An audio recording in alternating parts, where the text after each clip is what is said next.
Baog ka, wala kang kwenta. Iyan ang boses na dumurog sa 10 taong sakripisyo ni Clara bago siya itinapon sa gitna ng unos. Habang nagpapakasaya si Ramon, sa piling ng buntis na kabit si Clara, ay naglalakad sa dilim ng pag-iisa. Ngunit ang bawat patak ng ulan ay magiging lason sa mga taong umabuso sa kanya. Handa na ba silang harapin ang tunay na katarungan? Iwalayan na natin ito, Clara. Sawang-sawa na ako sa pagmumukha mo at sa kawalan mo ng pakinabang sa bahay na ito. You are just a burden now. Ang mga salitang yon ni Ramon ay humiwa sa katahimikan ng sala, mas masakit pa kaysa sa anumang pisikal na sugat na maaaring matamo ng isang tao. Sa mga sandaling iyon, hawak ni Clara ang isang maliit na puting damit panggatlong gawa sa lana na maingat niyang tinatahi para sa sanggol na pinangarap nilang ampunin balang araw. Ang kanyang mga kamay na magaspang at puno ng peklat mula sa walang tigil na paglilinis at pagluluto para sa pamilya ni Ramon ay nagsimulang manginig ng hindi makontrol. Ang puting tela ay dahan-dahang nalaglag mula sa kanyang kandungan kasabay ng pagbagsak ng mga bakal na karayom na nagpaggulong-gulong sa makintab na sahig, isang tahimik na saksi sa pagguho ng kanyang buong mundo. Lumingon si Clara at nakita ang kanyang asawa na nakatayo sa tabi ni Stella, isang batang babae na may mapanguyam na ngiti habang hinahaplos ang kanyang tiyan na bahagya ng bumubukol. Hindi makapaniwala si Clara sa bilis ng pangyayari. 10 taon siyang nagsilbi bilang isang asawa, nurse, at katulong sa bahay na ito nang walang hinihinging kapalit. Isinakripisyo niya ang kanyang pangalan, ang kanyang yaman mula sa pamilya de Leon, at ang kanyang dangal para lamang sa lalaking na ngayon ay nakatingin sa kanya nang may matinding pandidiri at pagkamuhi. Ramon, bakit ang tinig ni Clara ay halos isang bulong na lamang pira-pira at puno ng pait? Parang may malaking bato na nakabara sa kanyang lalamunan na bawat paghinga ay nagdudulot ng hapdi sa kanyang dibdib. Ang kanyang paningin ay nagsimulang lumabo dahil sa nagbabadyang mga luha, ngunit pinilit niyang huwag itong hayaang pumatak sa harap ng 2 taong sumisira sa kanya. Nanlalamig ang kanyang mga daliri at ang bawat bahagi ng kanyang katawan ay tila nawawalan ng lakas na para bang ang dugong nananalaytay sa kanyang mga ugat ay biglang naging yelo sa tindi ng sakit. Hindi pa natatapos ang kanyang pagdurusa nang pumasok si Doña Carmen, ang kanyang biyenan, na kailanman ay hindi nagpakita ng kahit katiting na pagmamahal sa kanya sa loob ng 1 dekada. Sa isang marahas na pagkilos, hinablot ng matanda ang kanyang pitaka mula sa ibabaw ng lamesa. Kinuha nito ang huling natitirang pera ni Clara at ang kanyang mga dokumento nang walang anumang pasabi. Huwag kang mag-inarte, Clara. Masyado ka nang naging pabigat sa anak ko. Magsama na sila ni Stella dahil kahit papaano ang babaeng ito ay may kakayahang magbigay ng tunay na apo sa akin. Ikaw isa ka lang baog na walang silbi. Umalis ka na bago ko patawagin ang mga security para kaladkarin ka palabas ng property na ito. Ang pinto ng kanilang bahay, ang bahay na itinayo mula sa bawat sentimo ng pawis at pagtitipid ni Clara, ay bumukas ng malawak na nagpapakita ng madilim at maulang gabi sa labas. Itinulak siya ni Ramon nang walang pag-aalinlangan sapat na lakas para mawalan siya ng balanse at muntik ng mabuwal sa semento. Ang lamig ng hangin ay agad na sumuot sa kanyang manipis na damit habang ang mga patak ng ulan ay nagsimulang humampas sa kanyang balat na tila mga maliliit na karayom na nagnanais na parusahan pa siya ng husto. Ang paglapat ng pintong kahoy sa kanyang likuran ay naghatid ng isang huling mensahe ng pagtatapos sa lahat ng kanyang mga pangarap.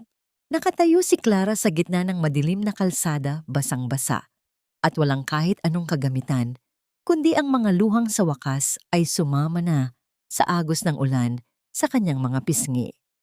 Sa bawat tibok ng kanyang puso, na tila unti-unting tumitigil sa pag-asa isang katanungan ang paulit-ulit na umaalingaw-ngaw sa kanyang isipan, mas masakit pa sa lamig ng gabi at hagupit ng bagyo. Hanggang kailan nga ba dapat magtiis ang isang pusong labis na nagmahal at nagbigay bago ito tuluyang maging abo at muling mabuhay para sa kanyang sariling halaga? Ang bawat butil ng malamig na ulan na tumatama sa balat ni Clara ay tila mga latay ng pagsisisi na humahagupit sa kanyang buong pagkatao. Sa bawat hakbang ng kanyang mga paa, na wala ng sapat na lakas, muling naglalakbay ang kanyang diwa sa mga gunita 10 taon na ang nakalilipas. Malinaw pa sa kanyang isipan ang matigas at nanginginig na boses ng kanyang ama, si Don Arturo, habang nakatayo sa gitna ng malawak nilang sala. Tandaan mo ito. Clara, oras na piliin mo ang lalaking iyan at talikuran ng pamilyang ito, huwag na huwag kang babalik na umiiyak sa harap ko. Ipinagpalit niya ang lahat ang marangyang buhay, ang pangalang De Leon, at ang kaisa-isang lalaking tunay na nagpahalaga sa kanya para lamang sa isang huwad na pangako ng pag-ibig mula kay Ramon. Ngayon, ang bawat salitang binitawan ng kanyang ama ay nagiging isang malupit na katotohanan na sumasampal sa kanyang basang mukha sa gitna ng madilim na kalsada. Sinubukan niyang sumilong sa ilalim ng maliit na bubong ng isang saradong sari-sari store upang kahit paano ay mabawasan ang panginginig ng kanyang katawan. Ngunit bago pa man niya maayos ang kanyang basang buhok, ang ilaw sa loob ay bumukas at isang matandang babae ang sumilip mula sa bintana. Diyan ka sa malayo, baka mabasa mo ang mga paninda ko at magmukhang marumi ang tindahan ko. Tabi-tabi ka muna dyan. Ang sakit ng pagtaboy na yon ay mas matindi pa sa lamig ng gabi. Si Clara, na dati ay pinagsisilbihan ng maraming katulong at tinitingala ng lahat, ay isa na ngayong ligaw na kaluluwa na kinatatakutan at pilit na iniiwasan ng mga tao sa paligid. Ang hiya na matagal niyang kinalaban ay unti-unting lumalamon sa kanyang natitirang dangal, ngunit ang pangangailangang mabuhay ay mas nangingibabaw. Dinukot niya mula sa kanyang bulsa ang huling 10 pisong barya na natitira sa kanya, ang tanging naiwan matapos siyang pagnakawan ng sariling biyenan. Sa loob ng 10 taon ng pagpapakasakit, 10 piso na lamang ang halaga ng kanyang buhay sa paningin ng mundo. Nang may humintong jeepney sa kanyang harap, sumakay siya nang hindi nag-iisip kung saan siya dadalhin ng tadhana. Basta mailayo lamang siya sa impyernong tinawag niyang tahanan kasama si Ramon.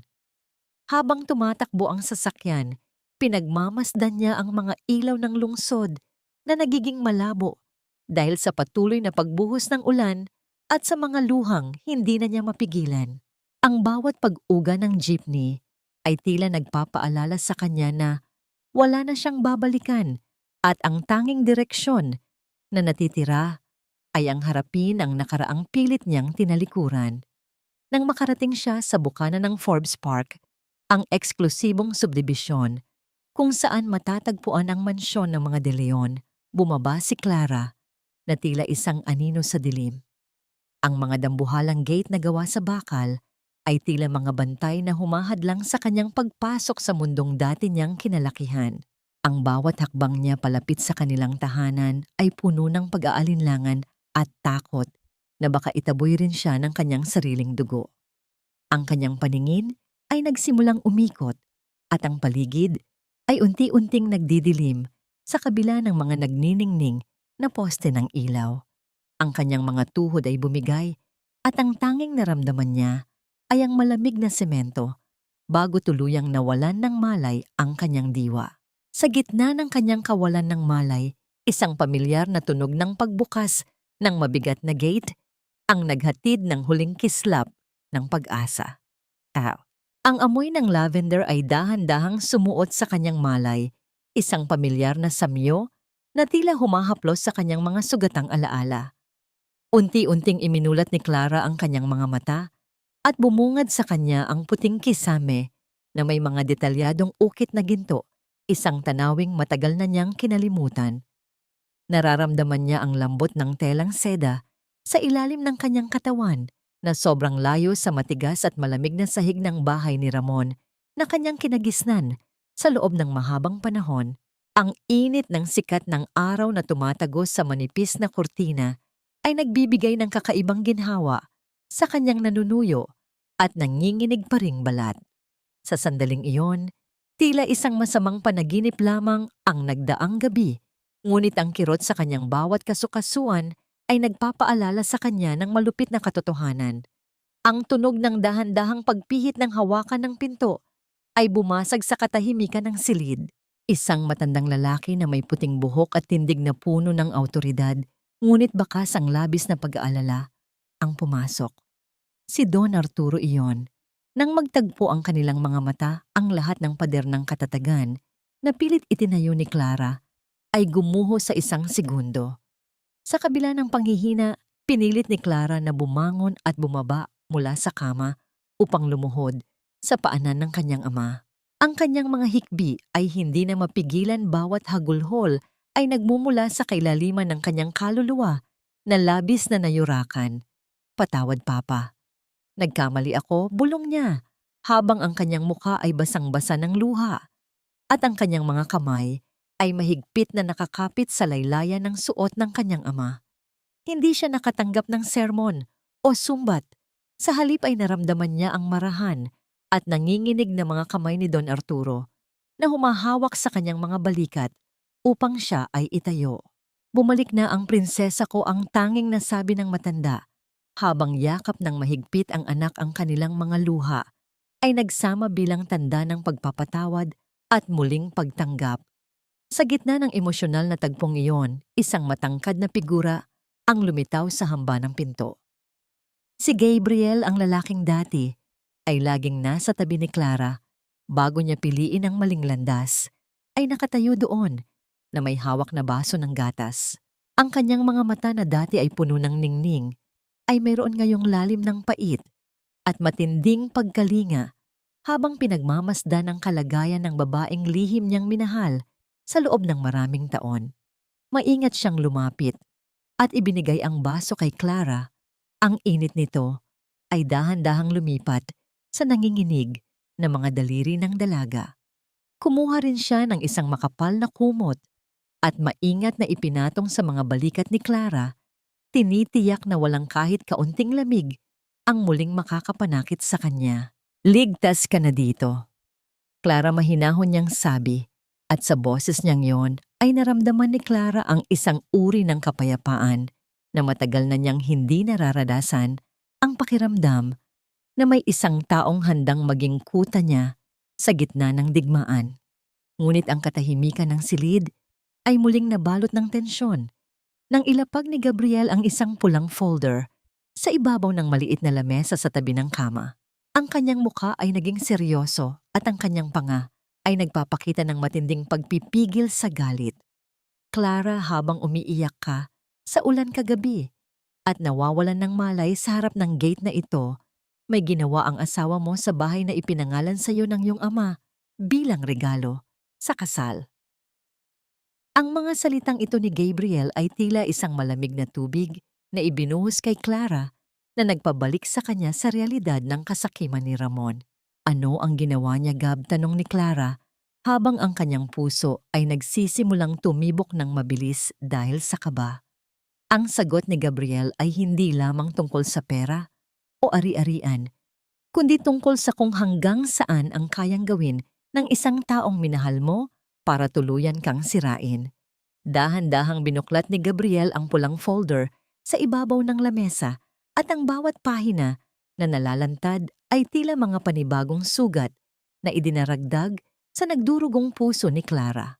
Ang mga dokumentong naroroon ay malinaw na nagpapakita ng mga pirma at selyo ng bangko, isang aplikasyon para sa prenda ng bahay na mismong si Don Arturo ang nagregalo kay Clara noong araw ng kanyang kasal.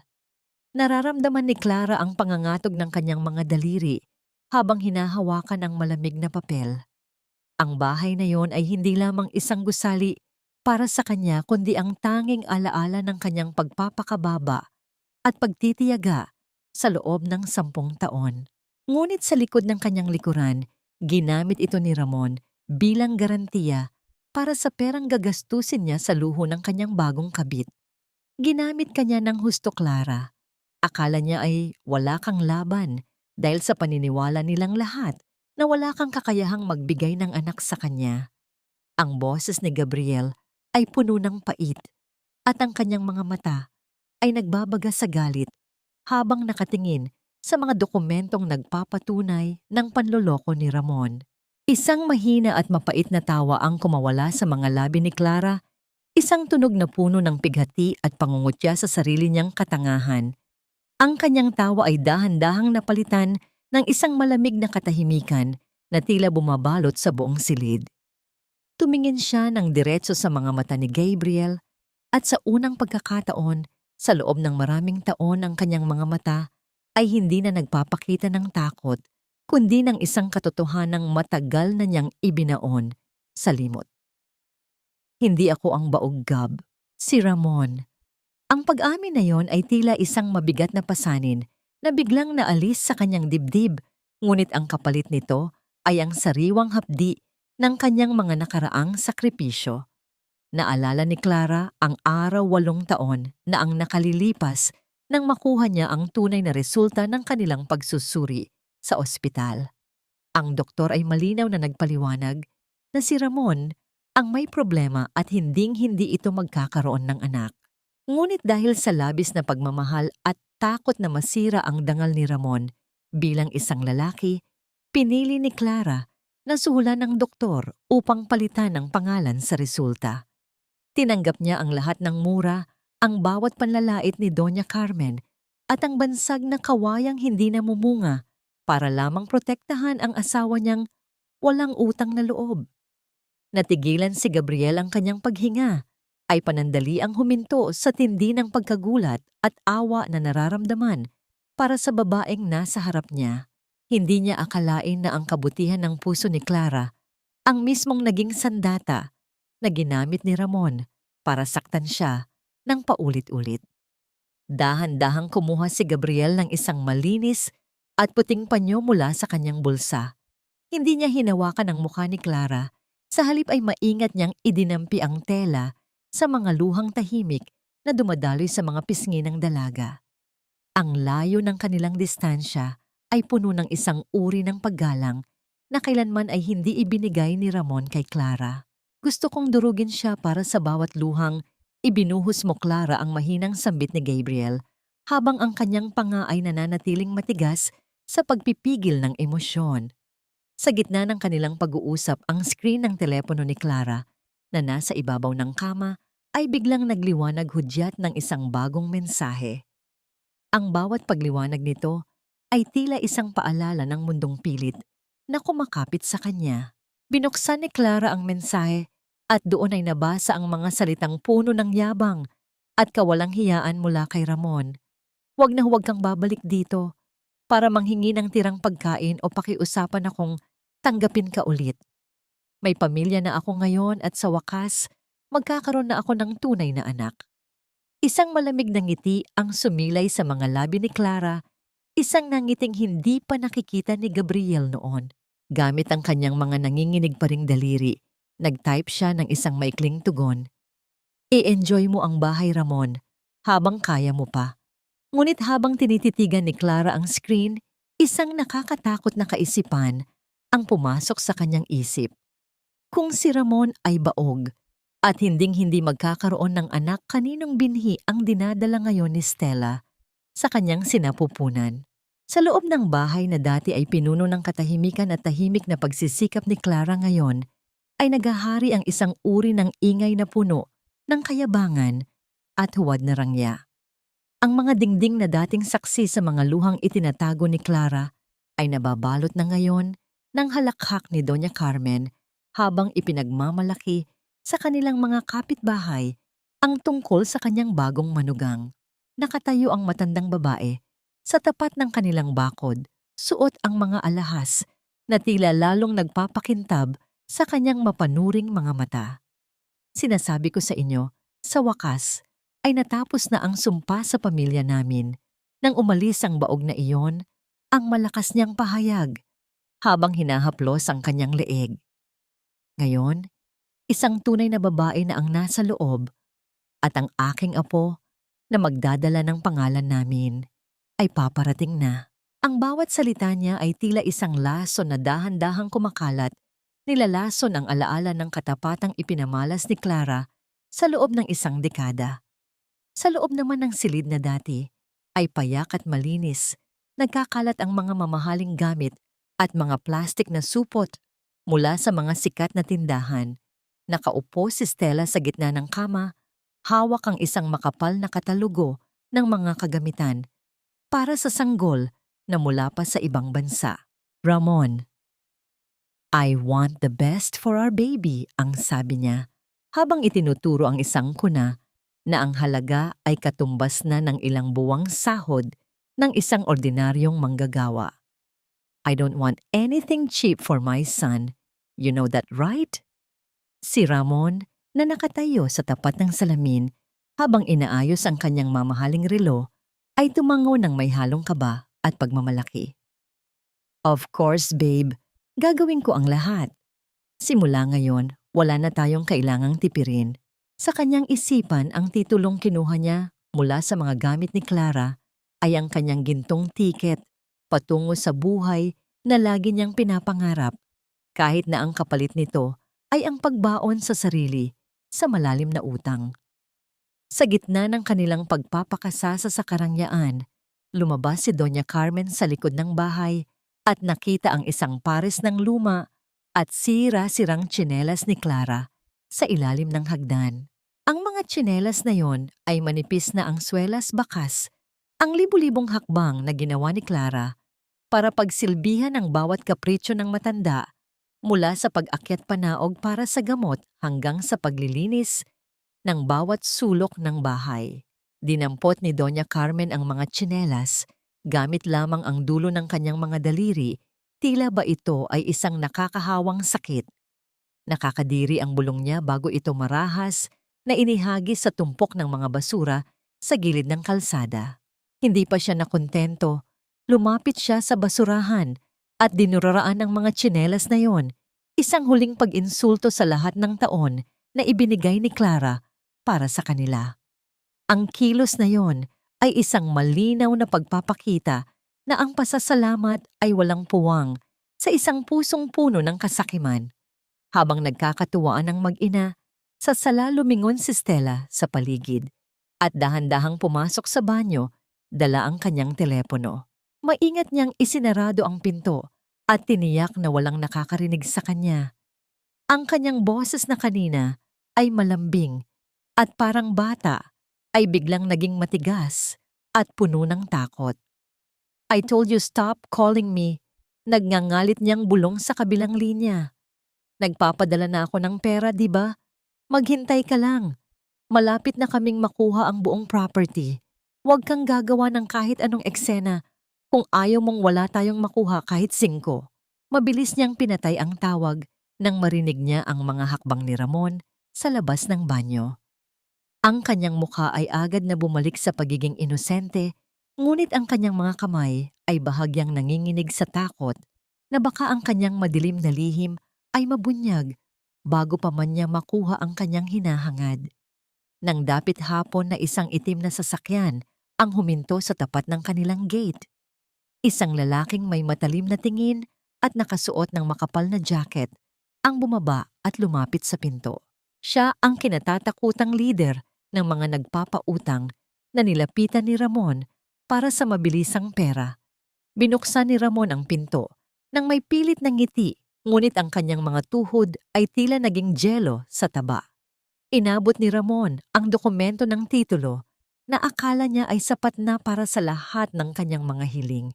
Tiningnan ng lalaki ang papel, dahan-dahang hinaplos ang selyo nito, at pagkatapos ay tumingin ng diretso sa mga mata ni Ramon nang may isang ngiti na hindi mo malaman kung ito ay pagbati o isang banta. Siguraduhin mo lang na totoo ang titulo na ito, pare, dahil alam mo naman ang nangyayari sa mga taong sumusubok na lokohin ako.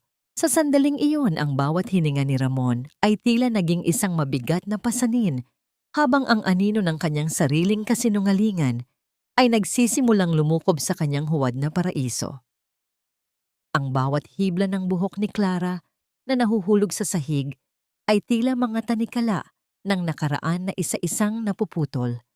Pinagmamasdan niya ang kanyang sarili sa malaking salamin at sa kauna-unahang pagkakataon sa loob ng 10 taon, hindi na niya nakikita ang isang babaeng lupaypay at puno ng takot. Ang dating mahaba at tuyot niyang buhok na madalas hila-hilain ni Doña Carmen, kapag ito ay nagagalit ay pinalitan na ng isang maikli at modernong gupit na nagpapakita ng kuryente sa kanyang mga mata. Suot niya ang isang itim na business suit na may perpektong lapat sa kanyang katawan, isang uri ng baluti na naghahanda sa kanya sa digmaang kanyang papasukin. Ang bawat paghaplos niya sa mamahaling tela ay nagpapaalala sa kanya na siya ay isang De Leon at ang pangalang iyon ay hindi na muling yuyurakan ng kahit na sino. Nang tumigil ang sasakyan sa harap ng dambuhalang gusali ng De Leon Group, naramdaman ni Clara ang bahagyang panginginig ng kanyang mga kamay. Ngunit bago pa man lumala ang kanyang kaba, naramdaman niya ang isang mainit at matatag na presensya sa kanyang tabi. Humawak ng bahagya si Gabriel sa kanyang siko, isang simpleng kilos na tila nagbibigay ng daloy ng lakas sa buong pagkatao ni Clara. Huwag kang mag-alala, Clara. Panahon na para bawiin mo ang trono mo, ang mahinang bulong ni Gabriel na puno ng katiyakan. Ang bawat hakbang nila patungo sa lobi ng kumpanya ay sinasabayan ng mga matang nakatingin ng may pagtataka at pagkamangha. Ang mga empleyadong dati ay hindi man lang siya tinitingnan noong siya ay mukhang yaya lamang ni Ramon, ngayon ay dahan-dahang tumatabi upang bigyan siya ng daan, tila ba isang dagat na nahahati para sa kanilang reyna. Sa loob ng boardroom, ang katahimikan ay tila isang mabigat na kumot na bumabalot sa lahat ng mga board members. Nang bumukas ang malaking pinto, pumasok si Clara nang may taas noong dignidad na hindi nila inasahang makikita pa mula sa anak ni Don Arturo. Ang bawat pag-ikot ng kanyang mga mata sa mga naroroon ay naghahatid ng isang uri ng kapangyarihan na tila nagpapatigil sa bawat hininga sa loob ng silid. Umupo siya sa gitnang upuan, ang upuan ng kapangyarihan, habang si Gabriela Cambadiel ay tumayo sa kanyang likuran bilang isang matapat na bantay. Simulan natin ang pagpupulong ang maikli niyang pahayag at ang kanyang boses ay hindi na ang mahinang tinig ng isang biktima, kundi ang malalim at malamig na boses ng isang lider na handang magpataw ng katarungan. Pagkatapos ng pagpupulong, muling nag-usap sina Clara at Gabriel sa loob ng kanyang bagong opisina. Gab, ayoko nang maghintay pa. Gawin mo na ang kailangan para mapigilan ang anumang transaksyon ni Ramon. Gamit ang lupang yon, ang utos ni Clara, habang nakatingin sa labas ng bintana, pinagmamasdan ang malawak na lungsod sa ibaba. Tumango si Gabriel at agad na inihanda ang mga dokumento para sa korte at sa bangko.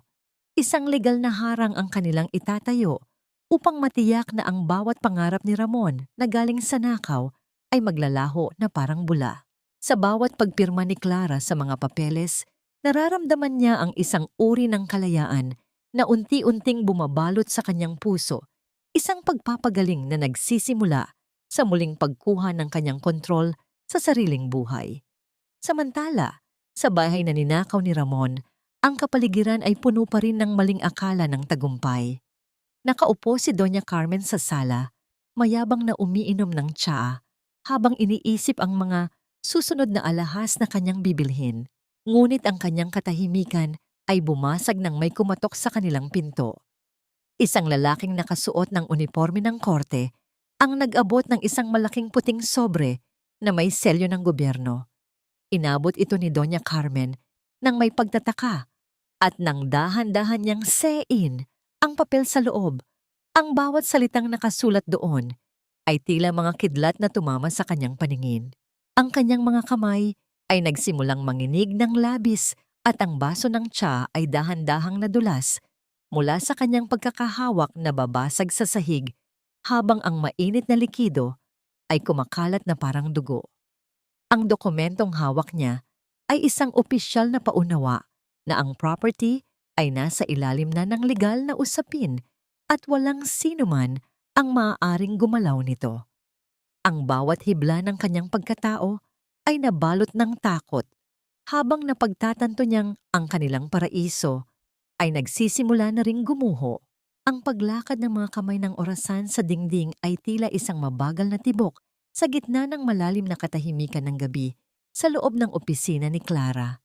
Ang tanging liwanag na nagmumula sa lampara sa ibabaw ng kanyang lamesa ay nagbibigay ng mahahabang anino sa paligid ng mga bundok ng dokumento at legal na papeles. Sa gitna ng pagod ang mga mata ni Clara ay dahan-dahang bumigat hanggang sa siya ay tuluyang makatulog sa ibabaw ng kanyang mga braso. Ang kanyang paghinga ay mababaw at sa kanyang muka ay bakas pa rin ang mga guhit ng pag-aalala na tila hindi kayang burahin kahit ng panandaliang pahinga. Ang katahimikan ay tila isang proteksyon, isang pansamantalang kuta laban sa gulo ng mundong kanyang kinalaban. Dahan-dahang bumukas ang pinto sapat lamang upang makapasok ang isang banayad na bango ng chamomile tea na nagmumula sa hawak na tasa ni Gabriel. Hindi siya naglabas ng anumang tunog habang naglalakad palapit, tila ba ang bawat hakbang niya ay maingat na inilalapat sa sahig upang hindi mabulabog ang kapayapaan ng dalaga. Nang makita niyang natutulog si Clara, ang matigas na anyo ni Gabriel ay biglang lumambot at ang kanyang mga mata ay napuno ng isang uri ng pagsamba at labis na pagkalinga. Kumuha siya ng isang malambot na kumot na lana mula sa sofa at dahan-dahang yumuko upang ipatong ito sa mga balikat ni Clara. Ngunit sa sandaling maramdaman ni Clara ang bahagyang pagdampi ng tela at ang anino ng kamay ni Gabriel, ang kanyang katawan ay biglang gumalaw ng mabilis dahil sa isang matandang takot. Sa isang iglap ang kanyang mga kamay ay tumaas upang protektahan ang kanyang mukha, ang kanyang mga balikat ay nanginig at ang kanyang paghinga ay naging mabilis at gulo-gulo. Tila ba inaasahan niya ang isang marahas na hagupit. Nang dahan-dahan niyang imulat ang kanyang mga mata at makita si Gabriel na nakatigil sa gitna ng hangin, ang takot sa kanyang paningin ay dahan-dahang napalitan ng hiya at pagkalito. Ang kamay ni Gabriel ay nanatiling hindi gumagalaw, ang kanyang mukha ay nabahira ng matinding hapdi at pagsisisi dahil sa pagkakaalam kung gaano kalalim ang sugat na iniwan ni Ramon sa pagkatao ni Clara. Dahan-dahang ibinaba ni Gabriel ang kanyang kamay at dahan-dahang umupo sa bakanting upuan sa tapat ni Clara. Pinapanatili ang isang distansya na nagbibigay ng kaligtasan. "It's okay, Clara. Ligtas ka na dito. Hindi kita sasaktan kailanman." Ang mahina niyang bulong na tila isang haplos sa sugatang kaluluwa ni Clara. Ang boses niya ay puno ng katiyakan, isang matibay na haligi na pilit na itinatayo muli ang nawasak na tiwala ng dalaga. Napansin ni Gabriel ang mga lapis sa ibabaw ng lamesa ni Clara na nagkalat, kaya maingat niya itong inayos nang magkakapantay-pantay, isang maliit na bagay na alam niyang nagbibigay ng kapanatagan sa dalaga simula pa noong mga bata pa sila. Ang bawat kilos ni Gabriel ay isang tahimik na panunumpa na siya ang magiging pahinga ni Clara sa gitna ng bawat unos.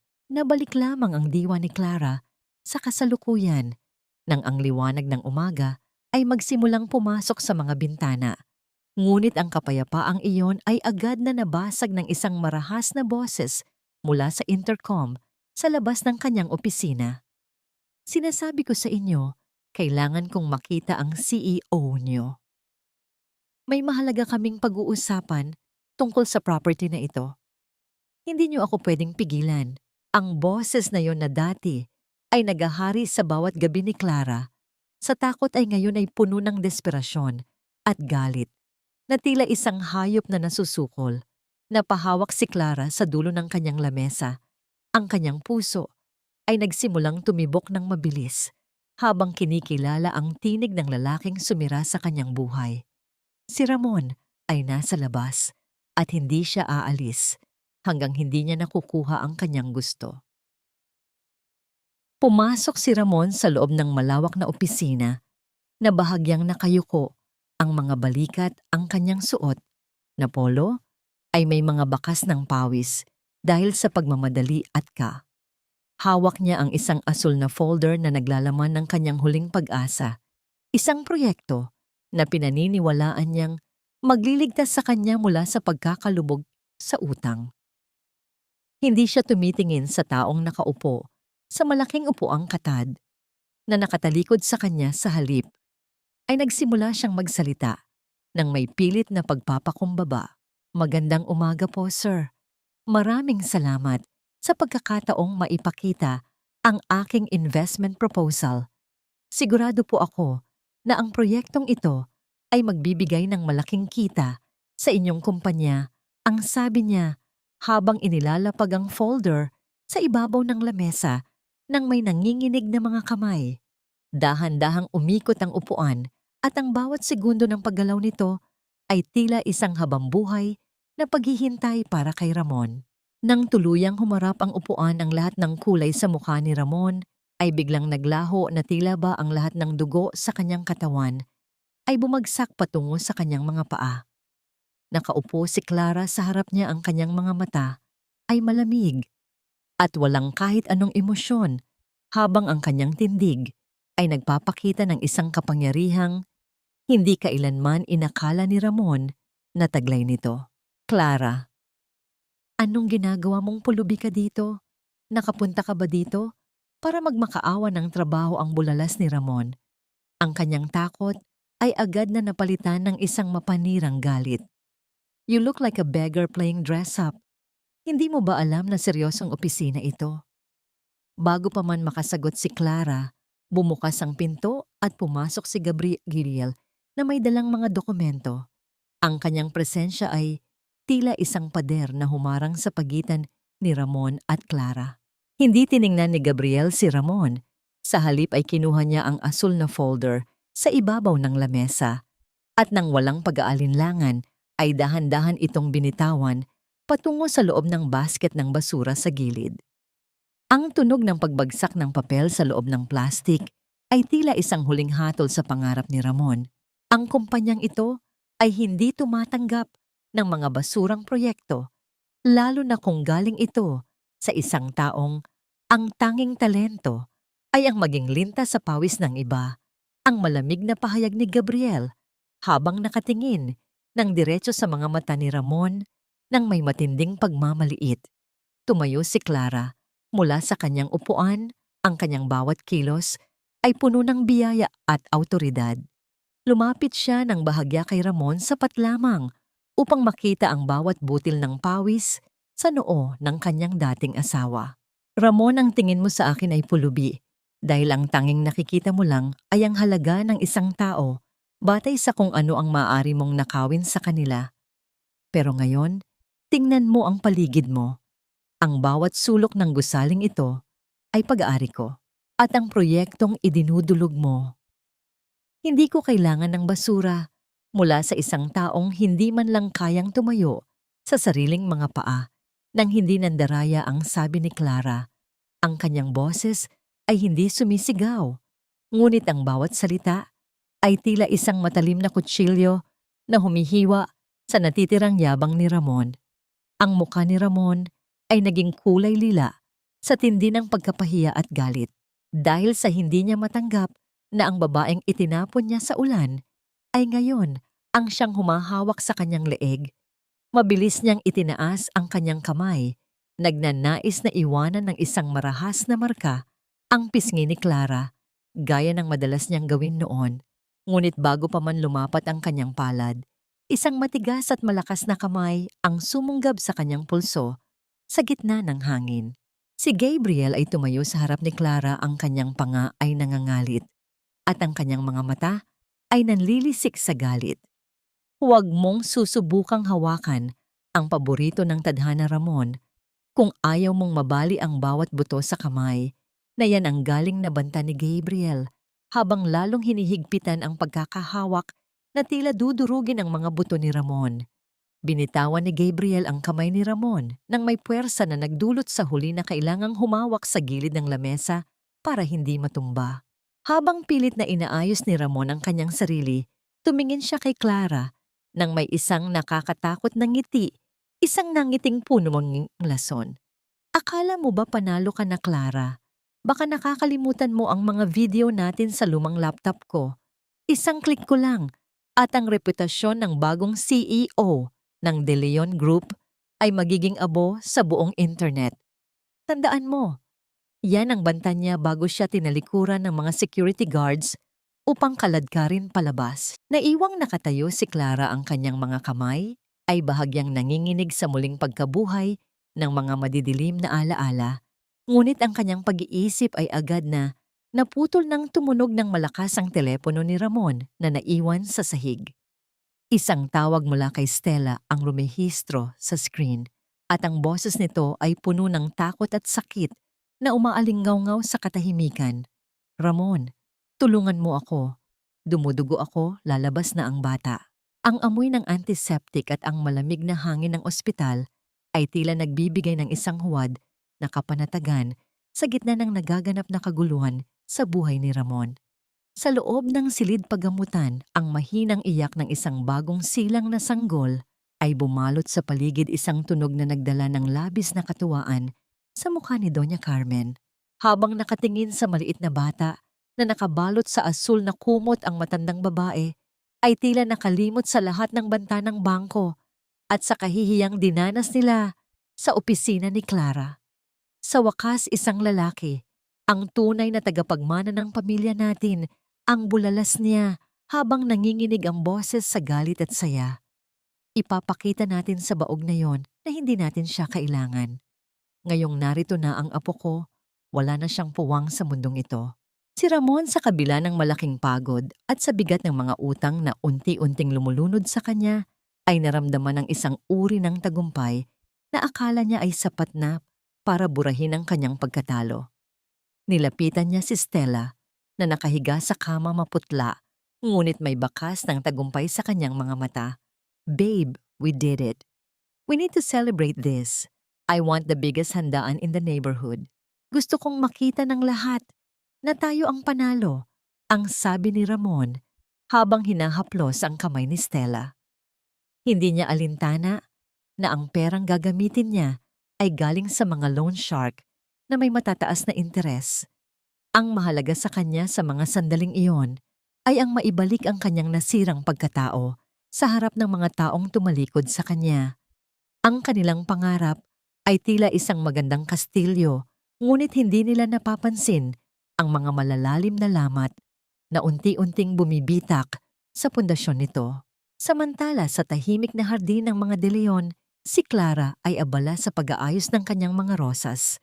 Ang bawat paggupit niya sa mga tuyong sanga ay tila isang ritual ng paglilinis sa kanyang sariling buhay. Ang kanyang muka ay payapa, walang kahit anong bakas ng inggit o galit, nang mabalitaan niya ang pagsilang ng anak ni Ramon. Para sa kanya, ang balitang iyon ay tila isang hangin lamang na dumaan, hindi na kayang yanigin ang kanyang binuong kuta. Dahan-dahang lumapit si Gabriel, dala ang isang manipis na puting sobre. Hindi niya agad binitawan ang mga salita. Sa halip ay pinagmasdan muna niya ang katahimikan ni Clara. Ang kanyang presensya ay tila isang malambot na anino na nagbibigay ng proteksyon sa dalaga.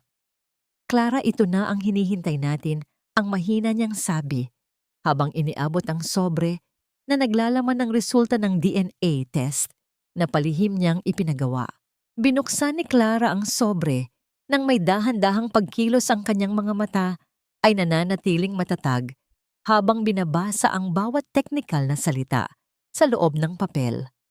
Ang bawat pangungusap ay tila isang huling piraso ng puzzle na bubuo sa katotohanang matagal na niyang alam sa kanyang puso. Tumingin siya kay Gabriel at ang isang maliit ngunit makahulugang na ngiti ay sumilay sa kanyang mga labi. Isang natangiti na hindi puno ng puot kundi ng isang malungkot na tagumpay. "Salamat, Gab.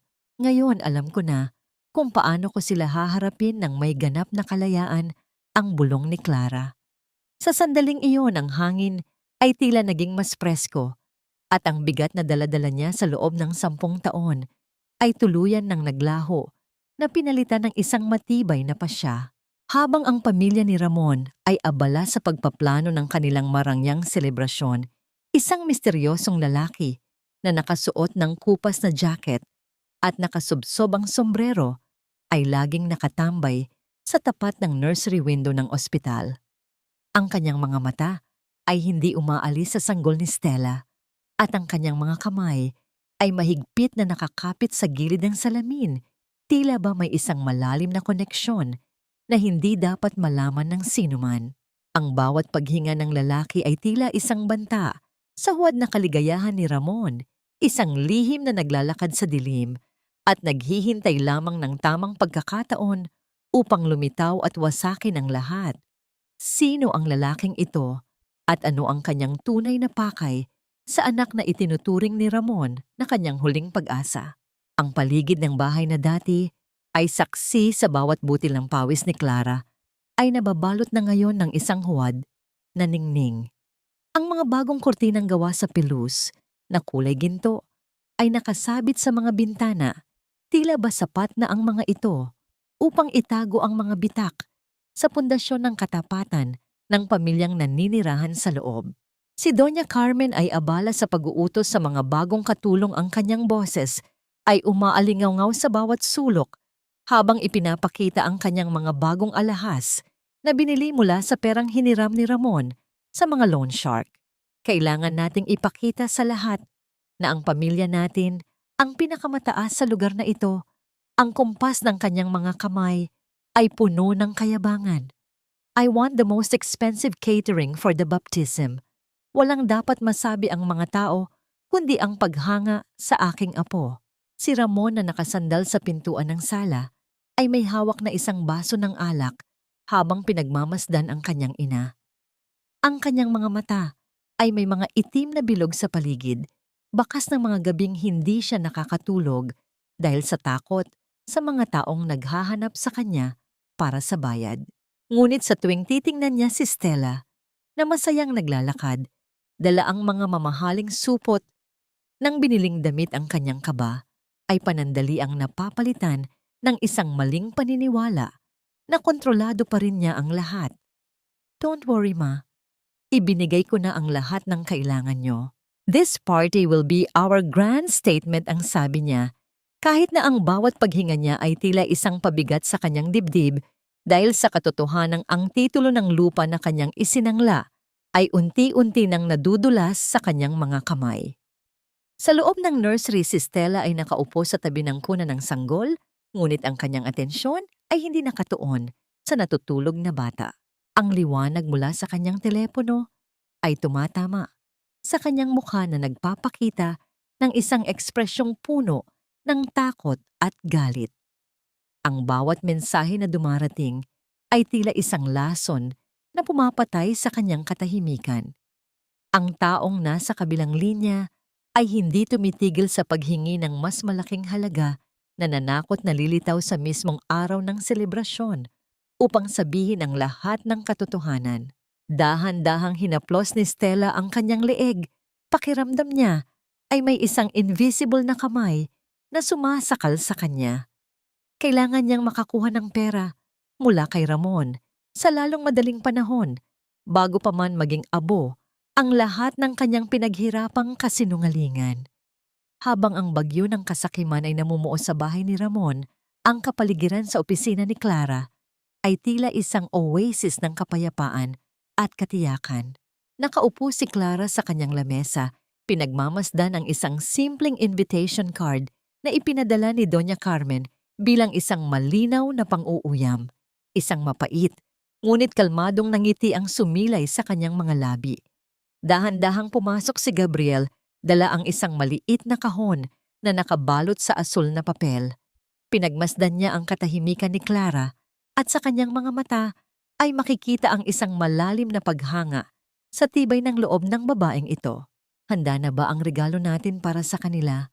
Ang tanong ni Gabriel, ang kanyang boses ay tila isang malambot na musika na nagpapakalma sa bawat himaymay ng pagkatao ni Clara. Lumapit si Gabriel at tumayo sa likuran ni Clara. Ang kanyang presensya ay nagbibigay ng init na tila bumubura sa lahat ng ginaw ng nakaraan. Inilapag niya ang kanyang mga kamay sa sandalan ng upuan. Hindi hinahawakan si Clara, ngunit sapat na ang lapit upang maramdaman nila ang tibok ng puso ng isa't isa. Ihanda mo na ang lahat, Gab.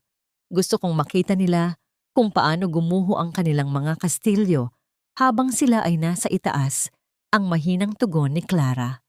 Sa sandaling iyon ang kanilang mga paningin ay nagtagpo sa salamin at sa katahimikang iyon ay may isang pangakong hindi na kailangang bigkasin, ang pangako na hinding-hindi nahahayaan ni Gabriel na muling mawasak ang puso ni Clara. Ngunit ang katahimikang iyon ay naputol nang muling tumunog ang telepono sa ibabaw ng lamesa. Isang hindi kilalang numero ang nagpadala ng isang larawan ni Stella na may kasamang ibang lalaki sa isang lumang motel ilang buwan bago siya lumitaw sa buhay ni Ramon. Ang bawat pixel ng larawan ay tila isang pasabog na naghihintay lamang ng tamang oras. Habang pinagmamasdan ni Clara ang larawan ng kanyang isipan ay lumipad sa darating na selebrasyon. Ano ang mangyayari kapag ang huwad na kaligayahan ni Ramon ay hinarap ng katotohanang ang kanyang tagapagmana ay bunga lamang ng isang masamang balak? At higit sa lahat, sino ang taong nagpadala ng larawang ito kay Clara? At ano ang kanyang tunay na ugnayan sa lihim ni Stella? Ang sikat ng araw ay tila nakikipagkumpetensya sa ningning ng mga palamuting ginto na nakasabit sa bawat sulok ng hardin na nagbibigay ng isang nakakasilaw na anyo sa selebrasyong puno ng pagkukunwari. Ang amoy ng mga mamahaling putahe ay humahalo sa halimuyak ng mga bulaklak. Ngunit para kay Ramon, ang bawat hininga niya ay tila may kasamang lasa ng bakal at kaba. Nakatayo si Doña Carmen sa gitna ng mga panauhin, suot ang kanyang pinakamagarang bestido, habang ang kanyang mga kamay ay hindi tumitigil sa pagkumpas, habang ipinagmamalaki ang swerte na dinala ng kanyang apo. Sinasabi ko sa inyo ang batang ito, ang magiging mukha ng tagumpay ng pamilya natin. Ang kanyang tinig ay mataas at puno ng pagmamayabang. Tila ba sapat na ang kanyang boses upang tabunan ang katotohanang ang bawat sentimo ng handaang ito ay galing sa pangungutang. Si Stella ay nakaupo sa isang dekoradong upuan, tila isang reyna na pinagmamasdan ang kanyang kaharian. Ang kanyang leeg ay pinalalamutian ng isang kwintas na kumikinang sa ilalim ng araw, ngunit sa likod ng kanyang ngiti ay ang lihim na pangamba na ang bawat bato sa kanyang alahas ay kasing huwad ng kanyang katapatan kay Ramon.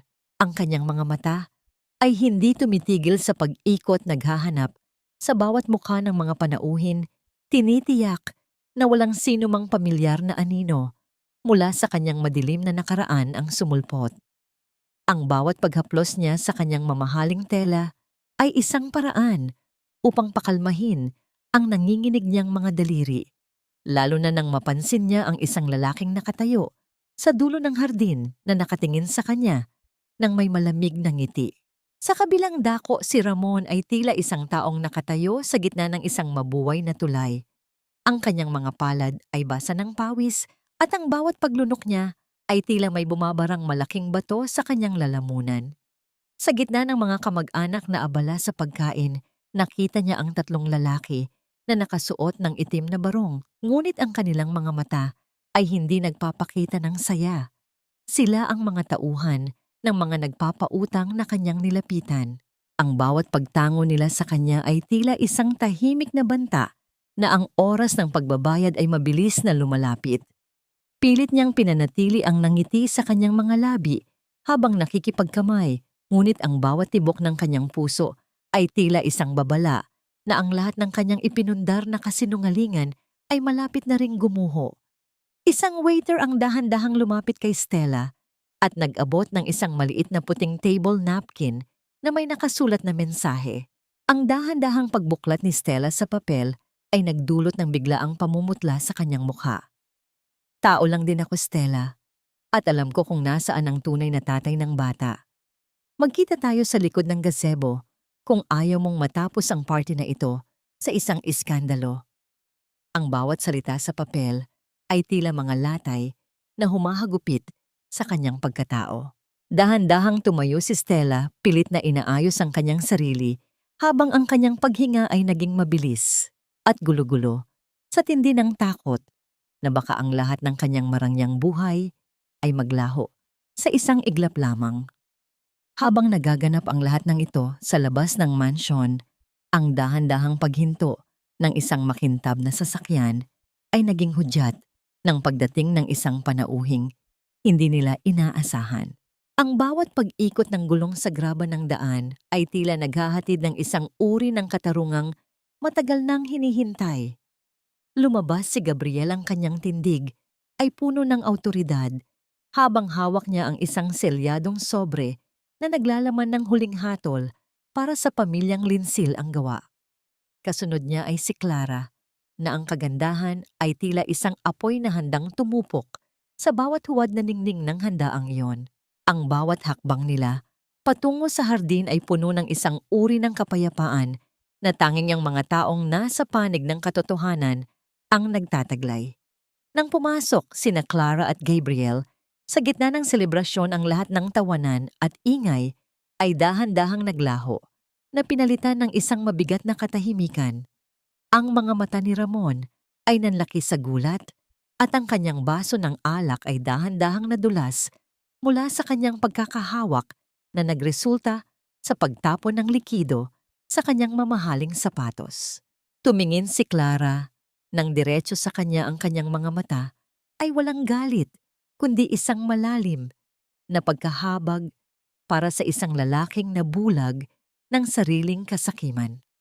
Ang bawat segundo ay tila isang dahan-dahang pag-agos ng buhangin sa loob ng orasan, naglalapit sa kanila sa isang katotohanang hindi na nila matatatakasan.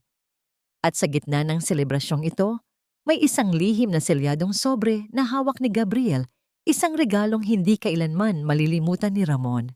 Ang bawat paghakbang ni Clara patungo sa gitna ng hardin ay tila isang dahan-dahang pagbawi sa bawat piraso ng kanyang dangal na matagal nang nayurakan. Suot niya ang isang bestidong kulay pula na tila dugo ng isang sugatang tigre na muling nagkamalay. Ang bawat tahi nito ay nagpapakita ng kanyang bagong kapangyarihan. Si Gabriel ay nasa kanyang tabi.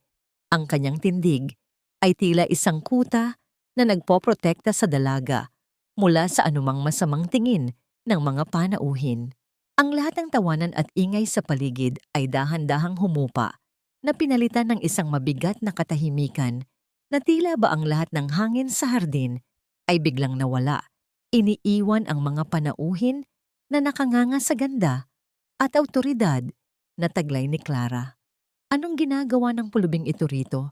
Ang nanginginig na sigaw ni Doña Carmen habang mabilis na lumalapit ang kanyang mukha ay pulang-pula sa tindi ng galit at pagkagulat. Wala kang karapatang dumungis sa selebrasyong ito. Umalis ka bago ko tawagin ang mga security para kaladkarin ka palabas.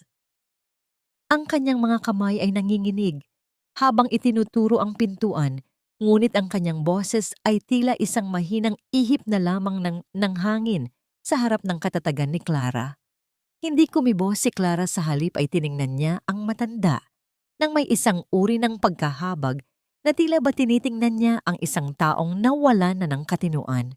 Dahan-dahang humarang si Gabriel sa harap ni Doña Carmen. Ang kanyang mukha ay walang kahit anong emosyon habang inilalabas ang isang selyadong dokumento mula sa kanyang bitbit na folder. Hindi na siya pulubi, Doña Carmen. At sa katunayan, kayo ang nararapat na umalis sa lugar na ito. Ang mahinahon ngunit matalim na pahayag ni Gabriel. Ito ay isang writ of possession mula sa korte. Ang property na ito, kasama ang lahat ng kagamitan sa loob, ay muling ibinalik sa tunay na nagmamay-ari, si Clara de Leon. Ang bawat piraso ng lupang kinatatayuan niyo ngayon ay hindi na sa inyo simula sa sandaling ito. Ang kautosang ito ay pinal at hindi na maaaring baguhin. Ang mga salitang iyon ay tila isang malakas na pasabog na nagpatigil sa mundo ni Ramon. Ang kanyang baso ng alak ay dahan-dahang nadulas mula sa kanyang mga daliri at ang bawat piraso ng kristal ay nagkalat sa semento. Ang likido ay dahan-dahang kumalat, tila isang mantsa na hindi na mabubura sa puting carpet. Ang tatlong lalaki na kanina ay nagbabantay kay Ramon ay biglang lumapit ang kanilang mga muka ay puno ng matinding galit nang mapagtanto nilang ang titulong isinangla ni Ramon ay wala palang halaga. Niloko mo kami pare. Ang galing na banta ng isa sa mga tauhan ng loan shark habang hinahawakan ng mahigpit ang kwelyo ni Ramon, dahilan upang ang kanyang mamahaling barong ay magkaroon ng mga lukot at sira. Ang kanilang mga mata ay nagpapakita ng isang banta na hindi matatapos sa loob lamang ng bakurang ito. Si Stella na kanina ay tila isang reyna ay dahan-dahang umatras habang yakap ng mahigpit ang sanggol. Ang kanyang paghinga ay naging mabilis at ang kanyang mga mata ay nagpapakita ng isang matinding takot. Tila ba ang kanyang kastilyong buhangin ay tinatangay na ng malakas na alon. Ramon, anong nangyayari? Akala ko ba sa atin ang bahay na ito ang nanginginig niyang tanong habang ang kanyang mga kamay ay hindi tumitigil sa panginginig. Ang kanyang dating maaliwalas na mukha ay nababalot na ngayon ng isang madilim na anino ng desperasyon. Nagahari ang galit sa mukha ni Ramon dahil sa wala na siyang matakbuhan at ang lahat ng kanyang kasinungalingan ay nalantad na ibinaling niya ang lahat ng kanyang puot kay Clara. Isang baliw na halakhak ang kumawala sa kanyang mga labi habang itinuturo ang dating asawa. Akala mo ba panalo ka na? Dahil sa pera ang sigaw niya ang kanyang boses ay puno ng pait at kawalan ng pag-asa. Kahit makuha mo ang lahat ng ito, mananatili kang isang baog. Wala kang kwenta bilang isang babae dahil hinding-hindi ka magkakaroon na ng sariling anak na tatawag sa iyo ng ina. Tumingin ka sa amin. May tagapagmana ako habang ikaw ay mamatay na mag-isa at tuyot ang sinapupunan. Nanatiling tahimik si Clara, ang kanyang mukha ay walang kahit anong bakas ng sakit sa narinig na insulto. Dahan-dahan siyang yumuko at pinulot ang isang asul na tiyupon na nahulog ni Stella sa lupa dahil sa takot. Maingat niya itong ipinatong sa ibabaw ng lamesa. Ang kanyang kilos ay puno ng isang uri ng kapayapaan na tila isang dahan-dahang pagpapatulog sa isang bagyo. Dahan-dahang kinuha ni Clara mula sa kanyang Hermes na bag ang isang lumang sobre na ang mga gilid ay medyo kupas na sa tagal ng panahon. Sigurado ka ba sa sinasabi mo, Ramon? Ang mahinahon niyang tanong habang ang kanyang mga mata ay nananatiling nakatitig sa nanginginig na lalaki. Sigurado ka bang sayo ang batang ito? O baka mas tamang itanong, kung may kakayahan ka pa bang magkaroon ng bunga sa kabila ng lahat ng katotohanang itinago ko para sayo sa loob ng 8 taon. Ang hangin sa hardin ay tila biglang naging yelo sa lamig. Nang dahan-dahang ilabas ni Clara ang isang dokumentong medikal mula sa loob ng sobre. Ang bawat pahina na nalalantad ay tila isang huling hatol na magpapabagsak sa natitirang mundo ni Ramon. Ano ang lihim na nakasulat sa papel na ito na kayang baguhin ang tadhana ng bawat taong naroroon sa isang iglap? Dahan-dahang itinaas ni Clara ang luma at kupas na papel. Ang bawat dulo nito ay tila nagtataglay ng bigat ng 8 taong pananahimik at pagpapakasakit. Ang sikat ng araw ay tumatagos sa manipis na dokumento na nagpapakita ng opisyal na selyo ng ospital na matagal nang ibinaon ni Clara sa kailaliman ng kanyang alaala. Ang bawat salitang nakasulat sa medikal na ulat na yon ay tila mga titik ng apoy na handang tumupok sa huling piraso ng dangal ni Ramon. Sa gitna ng naghihingalong selebrasyon ang papel na yon, ang naging kaisa-isang hukom na maglalantad sa pinakamalaking kasinungalingan sa buhay ng pamilyang Linsil. Ito ang katotohanang matagal mong itinago sa sarili mo, Ramon. 8 taon na ang nakalilipas, ang mga doktor ay nagbigay na ng hatol na hinding-hindi ka magkakaroon ng bunga. Ang mahinahong pahayag ni Clara. Ngunit ang bawat salita niya ay tila isang malakas na hampas sa pagkatao ni Ramon. Ipinagpalit ko ang pangalan ko sa resulta ng test dahil ayaw kong mawala ang tingin mo sa sarili mo bilang lalaki. Tinanggap ko ang lahat ng pang-aalipusta nyo, ang tawag nyo sa aking baog at walang kwenta para lang protektahan ang ego mo. Pero ngayon, sapat na ang lahat ng sakripisyo ko. Ang bawat luhang ibinuhos ni Clara sa loob ng 10 taon ay tila nagiging isang matalim na sandata na unti-unting pumuputol sa mga tanikala ng kanyang nakaraan. Natigilan si Ramon, ang kanyang buong katawan ay tila naging isang estatwa ng yelo. Ang kanyang mga mata ay nanatiling nakadilat sa tindi ng gulat at kahihiyan, habang ang kanyang mga kamay ay nanginginig nang labis na ang bawat paghinga niya ay nagdudulot ng isang gulugulong tunog sa kanyang dibdib. Sinungaling. Fake news ito? Galing na sigaw ni Ramon habang pilit na inaabot ang papel upang punit-punitin ito. Tila ba sa pamamagitan ng pagwasak sa material na bagay ay mabubura rin niya ang katotohanan.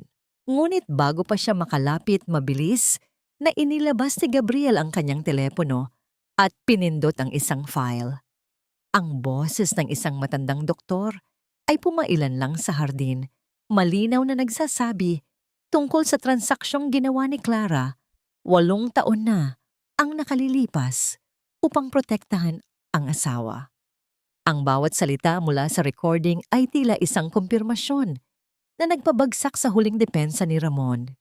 Sa gitna ng katahimikang ito, isang lalaki na may suot na kupas na jacket at may mga matang puno ng determinasyon ang biglang sumulpot mula sa likuran ng gazebo. Hindi na siya nagtago sa halip, ay mabilis siyang lumapit kay Stella na kanina pa nanginginig sa takot. Akin ang batang iyan, Stella. Huwag mo nang gamitin ang anak ko para sa mga ambisyon mo, ang malakas na pahayag ng lalaki. Ang mga panauhin ay napasinghap sa tindi ng rebelasyon. Si Stella ay napaupo sa damuhan, ang kanyang mukha ay nabalot ng labis na putla habang ang kanyang mga kamay ay dahan-dahang nawalan ng lakas na hawakan ng sanggol.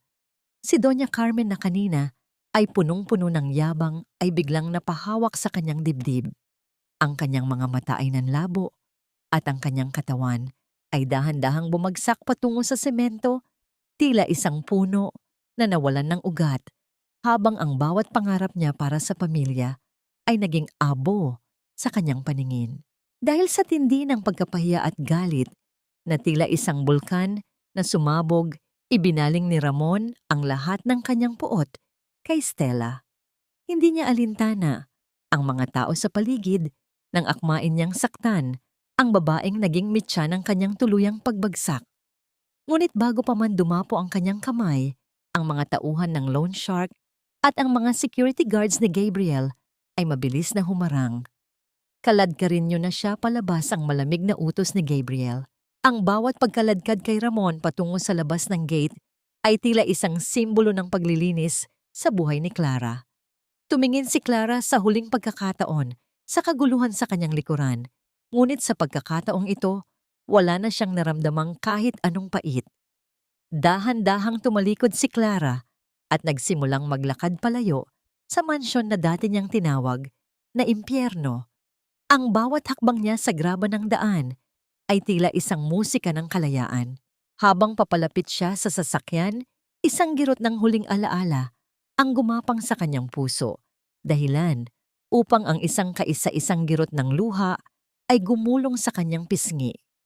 Ngunit bago pa ito makarating sa kanyang baba, dahan-dahang naramdaman ni Clara ang init ng mga daliri ni Gabriel na nagpahid nito. Tapos na ang lahat, Clara. Panahon na para sa sarili mo naman, ang mahinang bulong ni Gabriel na puno ng pagmamahal. Sumakay sila sa sasakyan at dahan-dahang lumisan, iniiwan ang usok at alikabok ng isang naguhong imperyo patungo sa isang kinabukasang wala ng anino ng nakaraan. Ang malamig na rehas ng bakal ay tila naging kaisa-isang kausap ni Ramon. Sa loob ng madilim na selda, isang lugar kung saan ang bawat pag-ikot ng susi sa kandado ay nagpapaalala sa kanya ng lahat ng pagkakataong nilustay niya. Ang bawat gabi ay puno ng katahimikan na tila sumisigaw sa kanyang pandinig na naglalantad sa lahat ng kanyang mga pagkakamali at kasinungalingan. Wala na ang marangyang barong, wala na ang mga mamahaling relo. Ang tanging naiwan sa kanya ay ang kupas na uniporme ng bilanggo at ang matinding sulyap ng pagsisisi na hindi na mabura sa kanyang mga mata. Sa kabilang dako, si Stella ay naglaho na parang bula tumakas mula sa mga kasong lilitaw at iniwan ang kanyang sariling anak sa isang malamig na kuna ng ampunan. Tila ba ang bata ay isang lumang kagamitan na hindi na kailangan sa kanyang bagong buhay. Sa gitna ng mataong kalsada, isang matandang babae na may maruming bestido at gulugulong buhok ang dahan-dahang naglalakad sa gilid ng bangketa. Si Doña Carmen iyon, ngunit wala na ang awtoridad sa kanyang mga hakbang. Ang kanyang mga kamay na dati ay puno ng ginto ay abala ngayon sa paghimay ng mga basura, umaasang makakahanap ng kahit anong bagay na maaari niyang ituring na kayamanan. Ang kanyang isipan ay nababalot na ng dilim ng pagkalimot at ang tanging salitang lumalabas sa kanyang mga tuyong labi ay ang pangalan ng apo na hinding-hindi na niya muling mayayakap. Ang bawat pagtikhim ng mga dumadaan ay tila isang pangungutya sa kanyang dating mataas na katayuan, isang malupit na paalala na ang bawat butil ng kasamaang itinanim niya ay namunga na ngayon ng mapait na pag-iisa. Mula sa loob ng isang dahan-dahang tumatakbong sasakyan, pinagmamasdan ni Clara ang bawat pangyayaring ito mula sa likod ng salamin. Nakita niya ang kanyang dating biyenan na naghahanap ng pagkain sa basurahan, ngunit sa pagkakataong ito, walang kahit anong galit ang gumising sa kanyang puso. Ang bawat hibla ng kanyang paghihiganti ay tila natuyo na pinalitan ng isang malalim at payapang pagtanggap. Ituloy mo lang ang pagmamaneho ang mahinahong utos ni Clara sa kanyang driver habang inilalayo ang kanyang paningin. Ang pagpapatawad ay hindi para sa mga taong nanakit sa kanya, kundi para sa kanyang sariling kaluluwa upang tuluyan na itong makalaya mula sa kulungan ng nakaraan. Ang bawat pag-ikot ng gulong ng sasakyan ay tila naglalapit sa kanya sa isang buhay na matagal na niyang pinangarap, isang buhay na puno ng katahimikan at tunay na halaga. Bago tuluyang lisanin ang lungsod, dumaan si Clara sa isang maliit na bahay ampunan sa labas ng bayan. Dahan-dahan na siyang pumasok sa loob ng nursery at lumapit sa kuna kung saan naroon ang anak ni Stella at ng lalaking nagpakilalang tunay na ama nito. Pinagmasdan ni Clara ang mapayapang paghinga ng sanggol at sa kanyang mga mata ay makikita ang isang uri ng pagmamahal na hinding-hindi mabibili ng anumang yaman. Inabot niya sa madre na namamahala ang isang tseke na may malaking halaga sapat upang masigurado ang kinabukasan ng bata nang walang sinasabing kondisyon.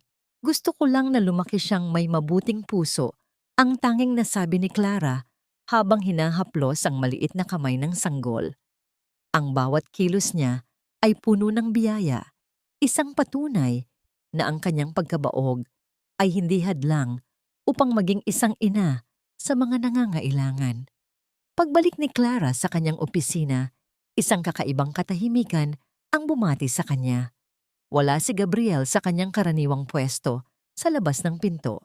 Sa ibabaw ng kanyang lamesa, nakita niya ang isang can ng chamomile dye at isang maliit na piraso ng papel na may sulat kamay ni Gabriel. Ang bawat titik ay tila may dalang init na muling nagpatibok sa puso ni Clara. Kailangan ko munang ayusin ang ilang bagay para sa ating kinabukasan. Magkita tayo sa lugar kung saan tayo unang nagsimula. Gab, ang bawat salita sa liham ay tila isang hamon at isang pangako na nagdulot ng bahagyang panginginig sa mga kamay ni Clara. Nasaan nga ba ang lugar na yon? At anong uri ng sorpresa ang inihanda ni Gabriel para sa kanya sa kabila ng lahat ng pinagdaanan nila? Ang dahan-dahang pag-ikot ng mga gulong ng sasakyan ni Clara ay tila isang payapang pagpunit sa mga huling pahina ng isang madilim na aklat ng kanyang buhay.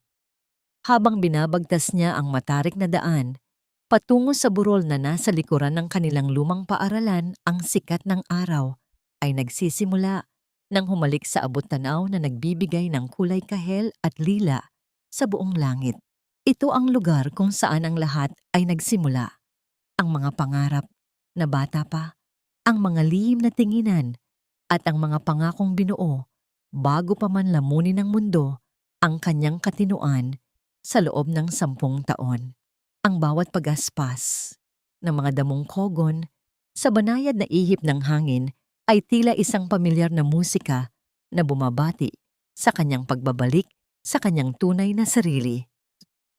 Nang ihinto ni Clara ang sasakyan, nakita niya ang isang matangkad na figura na nakatayo sa ilalim ng malaking puno ng akasya. Ang kanyang anino ay mahaba at matatag sa ibabaw ng luntiang damo. Si Gabriel iyon, hindi nakasuot ng kanyang karaniwang mamahaling barong, kundi isang simpleng puting polo na bahagyang nililipad ng hangin. Hindi siya gumalaw nang makita ang dalaga. Sa halip ay pinanatili niya ang kanyang payapang tindig. Tila ba sadyang hinihintay niya ang sandaling ito sa loob ng mahabang panahon. Ang bawat hakbang ni Clara patungo sa kanya ay puno ng isang uri ng gaan na hindi niya kailanman naramdaman noon, na tila ba ang bawat bigat ng nakaraan ay isa-isang nalalaglag sa bawat paglapit niya sa lalaking naging tapat sa kanya. Walang mga marangyang salita o seryosong seremonya ng pagluhod. Nang magtagpo ang kanilang mga mata, dahan-dahang itinaas ni Gabriel ang kanyang kamay. Ang kanyang palad ay nakaharap sa langit, bilang isang bukas na paanyaya. Pwede ba nating simulan ulit ang buhay? Clara ang mahinahon niyang tanong. Ang boses ay puno ng isang uri ng katapatan na tila isang dahan-dahang pagpapagaling sa lahat ng sugat ng dalaga. Hindi yun isang utos, kundi isang hiling na nagbibigay kay Clara ng kapangyarihang pumili para sa kanyang sarili. Ang bawat himay-may ng pagkatao ni Clara ay naramdaman ng init ng alok na yon, isang pangakong hindi na niya kailanman kailangang maglakad ng mag-isa sa dilim. Ang mga luha na dahan-dahang gumulong sa mga pisngi ni Clara ay hindi na mga luha ng pighati o kawalan ng pag-asa. Sila ay mga luha ng isang pusong sa wakas ay nakahanap na ng kanyang pahingahan. Hindi siya nagatubiling ihakbang ang huling distansya sa pagitan nila at dahan-dahang isinandal ang kanyang ulo sa balikat ni Gabriel. Naramdaman ni Clara ang pagyakap ng malalakas na braso ni Gabriel sa kanya, isang proteksyon na hindi sumasakal kundi nagbibigay ng kalayaan. Ang bawat paghinga nila ay naging sabay, tila ba ang kanilang mga puso ay muling nagkakilala at nagkasundo pagkatapos ng mahabang panahon ng pagkakalayo. Sa ilalim ng rurok ng paglubog ng araw, dahan-dahang dandan ni Clara ang kanyang mga daliri sa kamay ni Gabriel. Yal pinupunan ang bawat puwang na tila ba ang kanilang mga kamay ay sadyang ginawa para sa isa't isa. Ang bawat pagdampi ng kanilang balat ay naghahatid ng isang uri ng kilig na hindi nagmumula sa kapusukan kundi sa isang malalim na paggalang at pag-unawa.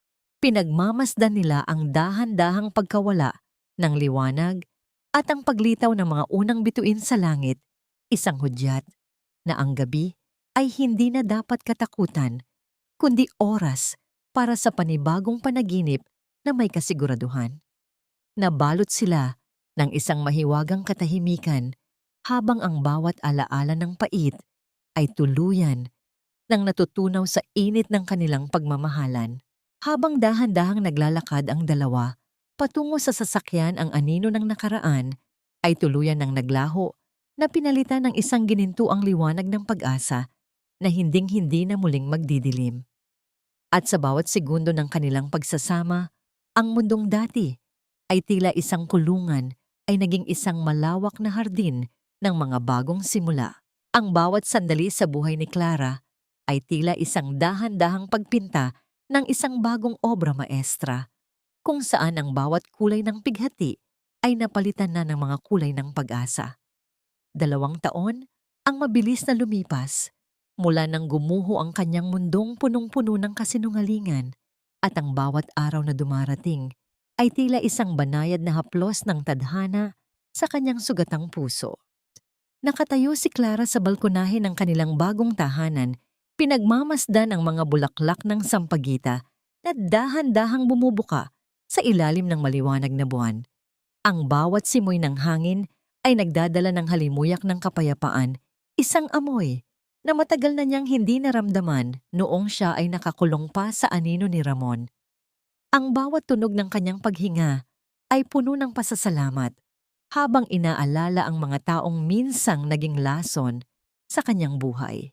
Si Ramon ay nananatili sa loob ng malamig na rehas, gabi-gabing binibilang ang bawat segundo ng kanyang pagsisisi habang ginisiyahan ng kanyang sariling kalungkutan. Si Doña Carmen naman ay naging isang anino na lamang sa mga lansangan, isang paalala na ang bawat butil ng kayabangang itinanim niya ay namunga lamang ng mapait na pag-iisa. Para kay Clara ang pagpapatawad ay hindi nangangahulugang kinalimutan niya ang lahat, kundi ang pagpili na huwag nang hayaang magkaroon ng kapangyarihan ang mga taong yon sa kanyang kasalukuyan. Ang kanyang puso ay wala ng puwang para sa poot dahil ito ay punong-puno na ngayon ng isang uri ng pagmamahal na hinding-hindi na muling mabubura. Dahan-dahang naramdaman ni Clara ang init ng mga braso ni Gabriel na pumalibot sa kanyang baywang mula sa likuran. Ang bawat pagdampi ng katawan ni Gabriel sa kanya ay nagbibigay ng isang uri ng kasiguraduhan na hinding-hindi na siya muling matatapon sa ulan. Iniyuko ni Gabriel ang kanyang ulo at dahan-dahang idinampi ang kanyang mga labi sa balikat ni Clara, isang kilos na puno ng paggalang at matinding pagkalinga. Ligtas ka, Clara, at palagi kang magiging ligtas sa piling ko, ang mahina niyang bulong na tila isang dahan-dahang pagpapatulog sa anumang natitirang takot sa diwa ng dalaga. Isang himala ang dahan-dahang nagaganap sa sinapupunan ni Clara, isang katotohanang nagpabagsak sa lahat ng maling akala ni Ramon noon. Ang dahan-dahang pagbuo ng isang bagong buhay sa loob niya ay ang pinakamalaking patunay na ang pag-ibig, kapag totoo at tapat, ay kayang magbunga ng mga bagay na inakala nating imposible. Inilapat ni Gabriel ang kanyang malapad na palad sa tiyan ni Clara, nararamdaman ang bawat pintig ng buhay na kanilang binuo. Ang bawat segundo ng kanilang katahimikan ay puno ng isang uri ng kaligayahan na hindi kayang tapatan ng anumang yaman sa mundo. Ang bawat paglipat ng dahon ng kasaysayan ni Clara ay nag-iwan ng isang mahalagang aral sa bawat pusong nakikinig. Ang halaga ng isang babae ay hindi nasusukat sa kanyang kakayahang maglingkod sa isang taong hindi siya pinapahalagahan, kundi sa kanyang dunghi na talikuran ng dilim upang hanapin ang sarili niyang liwanag. Ang bawat sugat ay bahagi ng kanyang kagandahan at ang bawat luha ay naging kristal na nagpatibay sa kanyang pagkatao. Sa huli, ang katarungan ay hindi lamang tungkol sa pagpaparusa sa mga nagkasala, kundi sa pagbibigay sa sarili ng pagkakataong maging masaya at magmahal ng buo muli. Habang ang gabi ay dahan-dahang lumalalim, ang dalawa ay nanatiling nakatayo sa balkonahe, pinagmamasdan ang lawak ng kalangitan. Ang bawat bituin ay tila isang saksi sa isang pag-ibig na dumaan sa matinding unos, ngunit nanatiling matatag. Ang dahan-dahang pagpikit ng mga mata ni Clara ay tanda ng isang ganap na kapayapaan. Alam na sa bawat paggising niya, ang mundong dati ay malupit ay isa na ngayong paraiso ng mga bagong simula.